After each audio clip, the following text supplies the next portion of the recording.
we're back live here on the TD show. Just wrapped up our first segment, talked about some NFL football. We're going to hit back on a couple points. We stared at that clock, and it kind of rattled us a little bit, so we're going to get back on a couple NFL points before we move on to college sports here. Yeah, just real fast, we were talking about the Jets and Rex Ryan and Geno Smith there. And there's a lot of people that think because of the last 3 or 4 games of the season that Geno Smith should be the starter or that he's the savior, messiah for the Jets going into 2014. And I'm going to give you a little statistics on why they think that, and then I'm going to give you a little statistics on why he is not. The last 4 games for the Jets, they played Oakland, Carolina, Cleveland, and Miami, with the only loss coming to Carolina. In those games, he had 7 touchdowns and 2 interceptions, with a quarterback rating of 90 in one game, 83 in one game, and 87 in another. But those stats don't tell the whole story, and here's why. Those 3 games were against Miami, Cleveland, and Oakland. And the one playoff team they played there, Carolina, his QBR was 34.6, and he had 1 touchdown and 1 interception. And if you look at his season totals, 12 touchdowns and 21 interceptions. That's terrible. A 55.8 completion percentage. Yeah. What was Eli's this year? Somebody looked it up. It was 58.5. 58.5. So everybody knows that Eli was bad this year. I mean, historically bad for him. And Geno Smith just isn't any better. Mm-hmm. So if I'm the Jets, while I agree with keeping Rex Ryan as my coach, I cannot endorse having Geno Smith as my quarterback going into 2014. Yeah, if you remember the controversy at the beginning of the year, who was going to play quarterback? Rex wouldn't say, didn't know. Leaning towards Sanchez for a while, leaning towards Geno Smith. It's a bad situation. I mean, I like Rex Ryan. They need to do something. They need to make a change. I don't know who they can go out and get. I don't exactly know who's going to be great that's going to be left. I know who. There are some good, talented quarterbacks that are going to be in free agency. Backup quarterbacks. No. If you need somebody to throw some pick sixes, you can always go get Matt Schaub out of Houston. If you want to rely on your defense. Now, Matt Schaub had a bad year, but he's not that bad of a quarterback. I don't know what his deal was. He had a bad year. Look at the past 2 seasons. He threw a pick six in like their first 5 games. Do you know how hard that is? Do you know how hard it would be to go throw a pick six? Look at his past body of work. He had a bad year. He had a really good team around him is what he had. He had Johnson, he had Foster, he had Watt, he had Cushings. Ben Tate. Ben Tate, there you go. But I don't think he's that bad. I think he could play somewhere. He was in it. Oh, yeah, he's as good as Geno Smith, Chad Henne, Eli Manning. Yeah, well. I'm not saying he's any better, though. He's as good. But look at other quarterbacks we've got out there. Josh McCown came in and played great. I like Josh McCown. He's not going to be starting. Yeah, if he wasn't 30 years old, I'd go after him. You still could if you wanted. He'll get you 2 or 3 solid years. He's not going to put up Tom Brady numbers, but he's going to play solid for you. He's not going to have a 55.1 or whatever percent completion rate it was. No. But it was what Daniel was saying. Who can you get to take the place of Sanchez? You can get Taj Boyd. He looked good last night. Yeah, but you're putting yourself in the same situation where you've got a quarterback that's going to be a rookie. That's going to go through the same lumps that Geno Smith just went through. Well, you're going to be any worse. Well, you're right, but you're going to be the same. You're not improving. You see what I'm saying? How about we improve, and you're not doing that if you go with another rookie like Taj Boyd? How about we get a poll update here? All right, let's see what we've got going on. Our poll on Facebook, you can still chime in. We'll let you know at the end what the final numbers were. Which team do you think will finish over 500 next year? That'll be the 2014-2015 season. 20% of y'all say Houston. I don't know what y'all are thinking. That should be a higher number. 30% of y'all say St. Louis. 40% say Atlanta, which I can understand. You got a great quarterback there. Good, strong team. He shaves well, too. And 10% say Tampa Bay, which, once again, something I can agree on.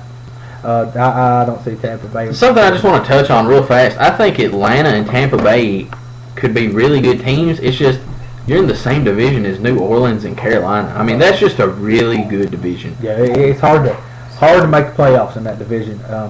unless you're New Orleans or Carolina. And you're looking at two of those teams going to have new coaches. So Houston and Tampa Bay with Lovie Smith and Bill O'Brien. That's right. It's going to be hard for those teams to make those improvements this year. I don't know. I think I could go down and coach Houston next year, and we could win 8 games. I could be offensive coordinator. They are stacked. They're a good team. We're gonna see what they do in the draft, where they go, where they find a quarterback. Yeah, we'll touch on that a little bit later. We'll get to that. Let's move on and talk a little bit about college sports. What do you want to start off with, KJ? You want to hit the national championship game tonight? Yeah, we got the national championship game coming up Monday night. Give us. You got the line on that? You got any kind of stats? Line opened up at 6.5, I believe, on Florida State, and is already up to 13. Last time I saw it, it was 10.5. That was a couple days ago. So yeah, I mean, everybody in Vegas, according to them, Florida State's going to win in a blowout. I like Florida State here. I've always been an SEC fan. I hate getting stuck in that thing where we root for our conference. If you look at Auburn and what they've done in their conference, they are 12-1. Look at their last 3 games. Look and see, should they have won those games? Alabama game was epic. It was an awesome finish. Auburn was not the better team for 47.5 minutes of that game. Look at their game against Georgia. Once again, not the better team for 40 minutes of that game.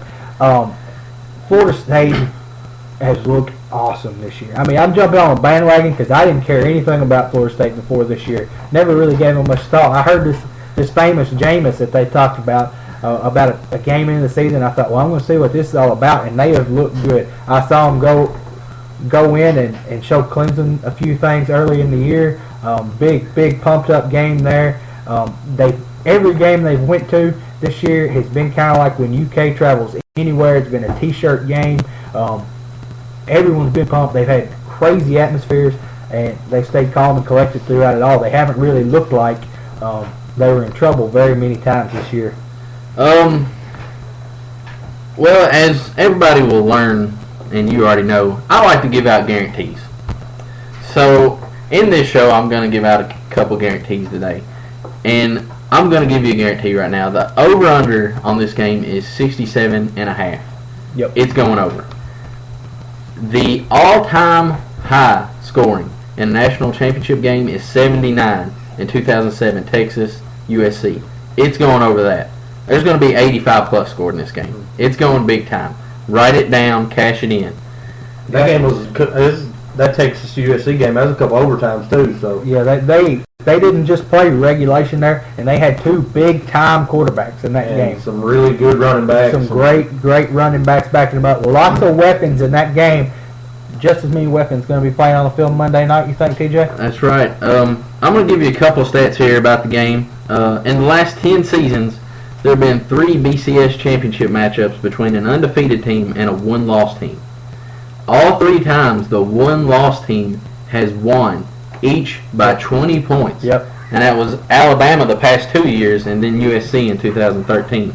So I mean, there's a stat that's working in Florida or Auburn's favor, but really doesn't mean anything. Let's also look at that stat right there, the one-loss team. Look what conferences those teams came out of. Past 2 years, it's been Alabama with 1 loss. We know they lost to Johnny Manziel and Texas A&M last year in a stunner. USC playing in the Pacific Conference out there in the Pac-10. That is a great conference. Some people say just as good as the SEC, just as tough. Certainly as much tradition in the past 20 years or so out there as there have been in the SEC. You look at the competition those teams face, and you also look at the fact those teams have been smacked in the face once. They've known what it's like, and they do not want to go back there. They've got something to prove. Generally, they come in, with the exception of Alabama, as an underdog, facing an undefeated team with something to prove, showing that not only their schedule's tougher, but their team's tougher and their conference is tougher. That's what Auburn's going to be saying when they come up to play on Monday night. They're going to be having that same mindset. I think Florida State's going to outscore them, though. I'm going to give you one more quick stat that favors Auburn as well. According to the strength of schedule, Florida State's strength of schedule is the worst among any team in the BCS title game in the last 10 seasons. Yep. The three teams with the next worst, 2006 Ohio State, 07 Ohio State, and 2009 Texas, all lost to SEC opponents Yep. by 14 points. Another crazy stat. First time ever a team has had a losing record. That's right. And then went to the national championship the next year in the BCS era. I don't know how far that extends back, but at least in the BCS era, that's never happened before. We're in for a heck of a game one way or another. So we'll see what happens. Here's the most telling stat for me. This year, average margin of victory for Florida State, 42.7. That is amazing. Yep. They've won their games by an average of 42 points. 6 touchdowns. 6 touchdowns. That is amazing. And that's one thing when you talk about college sports, and you talk about blowing people out. Florida State had to blow people out. They had to prove that they deserve to be in this conversation. If they'd shut it down 1 by 6 or 8, we'd all be saying, look at their strength of schedule. Well, you can take the Denver Broncos into a college town, and there are teams they cannot beat by 42 points. I don't care what you say. There are some teams they can't beat by 42. Yeah, I don't agree with that. All right, well, we got a caller on the line Every here. single game. We got a caller. We got Lucas from Center. Lucas, are you there? I'm here. All right. Can you tell us how you feel about the Florida State and Auburn game Monday night? Well, I do believe that the final year of the BCS championship bowl game is going to be an offensive showcase. You've got James Winston, of course, the Heisman Trophy winner freshman, on the year, 38 touchdowns to 3,800 passing yards. But what I think the game is going to come down to is the ground game of both teams. Auburn has heavily relied on the whole season for over 4,300 yards as a team, 46 total touchdowns on the ground. But Florida State by no means is a slouch on the ground either, with almost 2,700 yards and 41 touchdowns as well. But the question for me is, can Nick Marshall, Auburn's quarterback, make enough plays to keep the game close? Yeah, well, here's how I feel about it, Lucas. I believe that they're both going to score a lot, but I believe when it comes down to it, Florida State might be able to stop Auburn a possession or two. I don't know that Auburn will ever cause Florida State to punt. That's a strong possibility, I'll have to say. I agree with you on that point. I'm going to agree with that too. I do not see Florida State having to punt very many times in this ball game. Jameis Winston, he can throw with accuracy moving. He can get out of the pocket and get rid of the ball. I don't know that he's going to throw a lot of interceptions. I don't think that there's going to be any kind of huge mishaps on Florida State's part that would cause them to have to get in a situation where they have to give the ball up with good field position. If they do punt, I think it'll be a field position game, not because they have to get rid of it. Something I'd just like to touch on real fast before we let you go is the Manziel-Bridgewater discussion. Daniel brought up earlier Alabama losing to Manziel last year. Who do you think would be a better pick in next year's draft, Bridgewater or Manziel? I'm going to have to go with Johnny Manziel. You think? I agree, 100%. There's pros and cons to both he and Bridgewater. Of course, Manziel has been subject to off-field issues in the past, as we all know. But at the end of the day, he is a true quarterback. Yeah, my argument for that, Lucas, is that he can sign as many autographs as he wants in the NFL. They won't have to worry about that.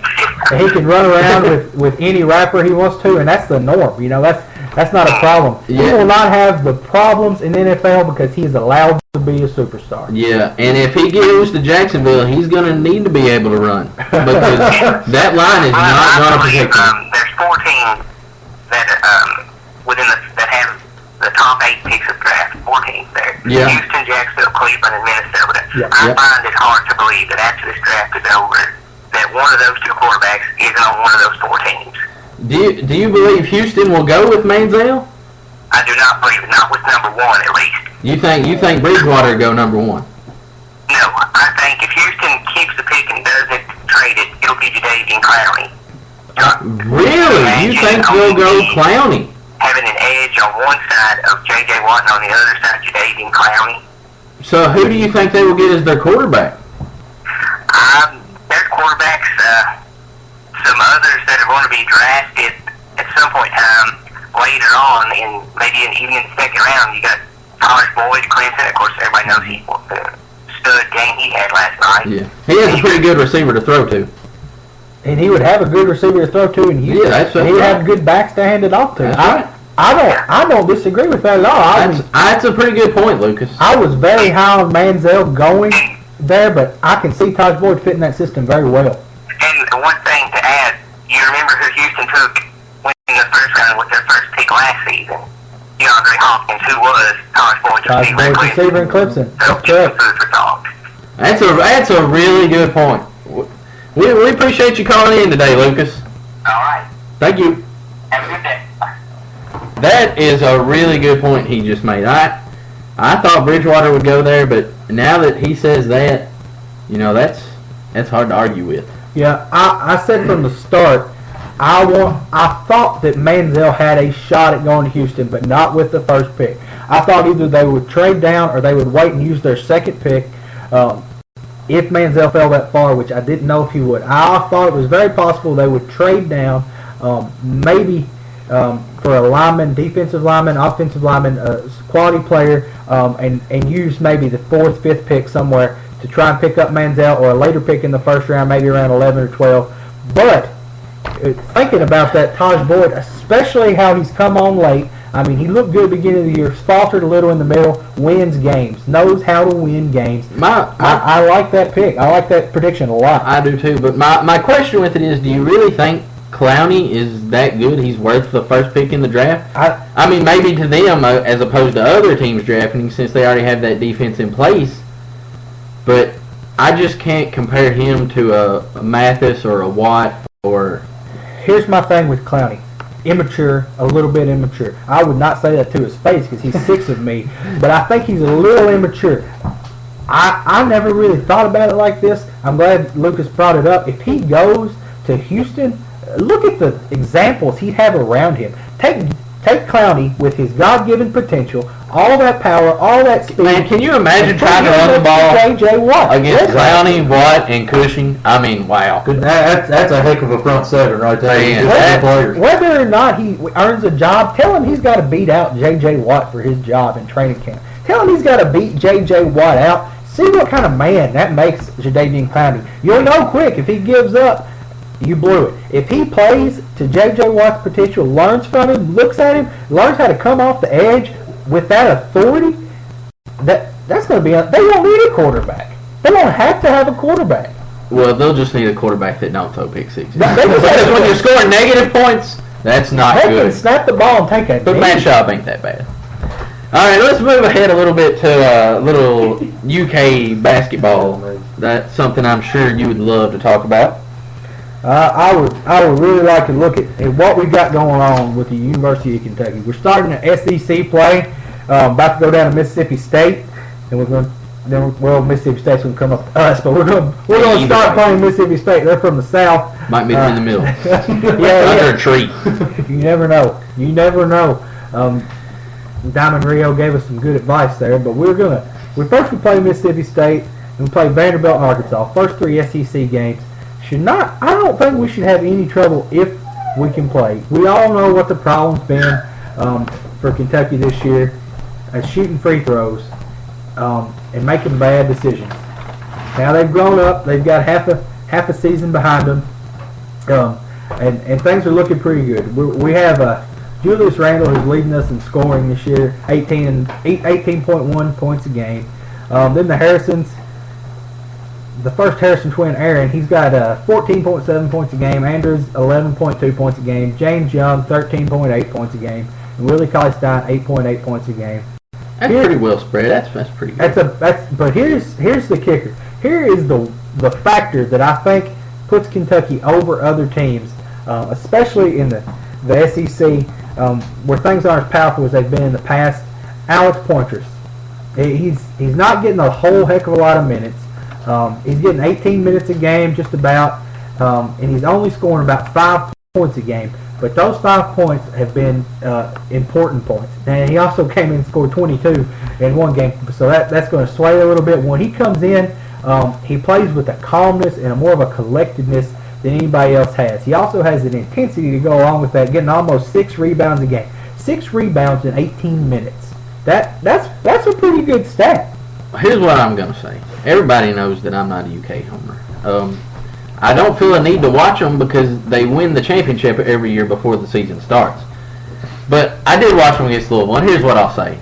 I thought when Randall left the game that UK really picked up and played a lot better than when Randall was in the game. Of course, I'm not saying Randall's a bad player. No. Obviously, he's probably the best player on the team, but sometimes teams can play better without their best player. And I thought Poultris being in the game, I thought they played awesome. Here's what happened. Randall left the game. Cal must have set Harrison down and said, look, you got to run this team. We're going to have a point guard out there that runs this team. And you saw both Harrisons.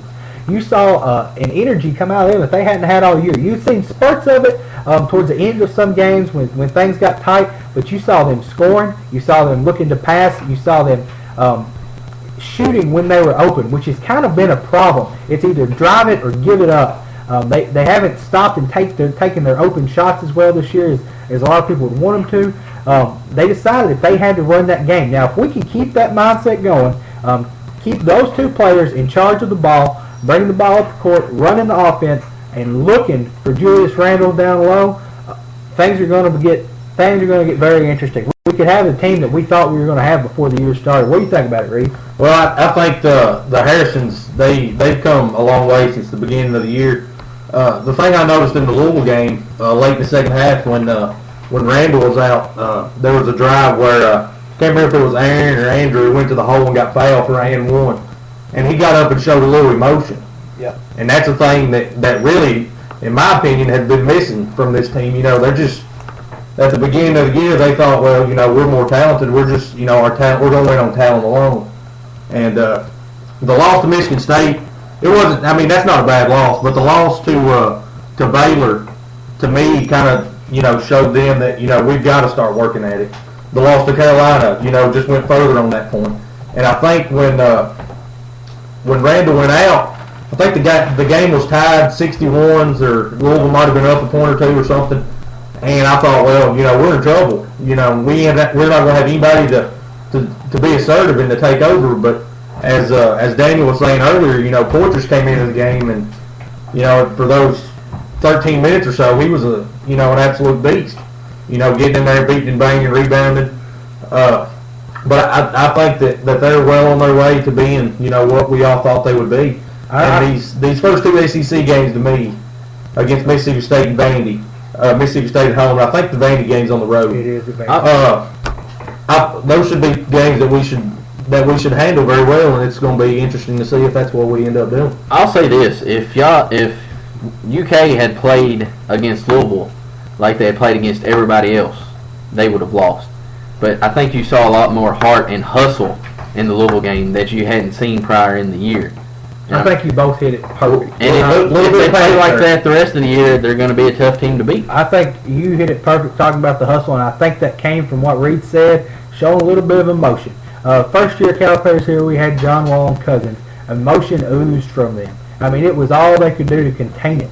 I mean, they would fight you if you talk bad about their team. Cousins had a guy from Louisville in the mouth. Yeah. Marcus Cousins would probably steal groceries from your grandma. Hey, that's what you need. You need a little bit of that. It takes a little. If you're just out there going through the motions and just out there to play, then I mean, you're not going to get anywhere. We won the championship 2012.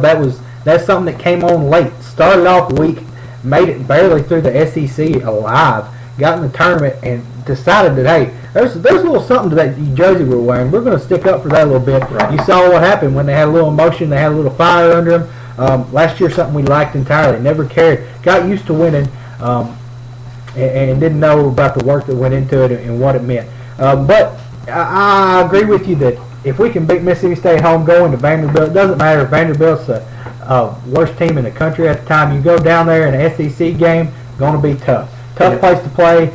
Weird setup. Great crowds. That's going to be a tough game. If we can win both of those games, things are going to look pretty well for us. Maybe we can understand exactly what it takes to get back to the Final Four there. Yeah, I think the most telling thing with this UK team is going to be road SEC games. Yep. If they can win road SEC games, they're going to be a good team. and if they can't, they're just not going to pan out. I But- believe that's what it would come down to. I agree with you on that point, but you never know. I mean, look at 2012. How many road? I don't know if we won a road SEC. We lost a lot of games that year. We ended up, making a run at the Final Four. But, that's one thing as UK fans since Cal's been here. We've had Wall and Cousins, and then the next year we wasn't all that talented, but we ended up making a Final Four run, and then we all know what happened in 2012 with Davis and Gilchrist and that bunch. As a fan base, we've become spoiled. And before the year started off, we were just like, well, we got the talent. We're going to beat everybody by 20 points. Hang up the banner. And exactly. And, it takes work. You can have all the talent in the world, but if your talent don't play together and it's too selfish or, other things, then it takes time. And I think over the Christmas break is going to be what the UK team needed this year. All right, real quick, we've touched on UK here for a big chunk of time. A couple other basketball programs in the state doing pretty good. Western Kentucky's looked pretty good this year. They're going to go into the Sun Belt. First, they're going to play Troy, then Georgia State, and then UALR. I like Western Kentucky a lot. Got the two transfer kids, Tracy Jackson, Chris Harrison Docks, looking very, very good. Harrison Docks can come in late and handle the ball. He can also shoot very well from outside. TJ Price, we all know how many points he can score outside. Here's the thing: if Western Kentucky can keep their heads in ball games, play defense, I like them to make a run at their fourth straight NCAA appearance. I think that they can handle just about anybody they're going to play in the Sun Belt Conference. I think that they're starting to set themselves up as a powerhouse in that conference again, reclaim a little bit of dominance, but it all stems to can they play defense, can they make good decisions and limit turnovers. We all know they can shoot. We all know they've got George Fan inside to handle rebounds.